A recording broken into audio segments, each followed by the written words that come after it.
Naka-receive rin ba kayo ng ganitong notification sa inyong mga Facebook account o kaya sa inyong Facebook page? So ito kasi boss, galing to sa mga scammer. So ang nakasulat dito, your post goes against our community standard. So only you can see it.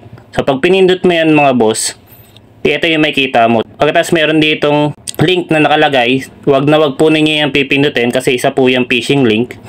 Tapos mapapansin nyo boss, nandito yung picture ko, share lang nila. Tapos pag pinindot mo ito ay isang page lang po na gawa-gawa po ng isang hacker. So akalain kasi natin na meron tayong violation kasi ayan po yung nakasulat. Pero pag tinignan mo pababa, ayan po.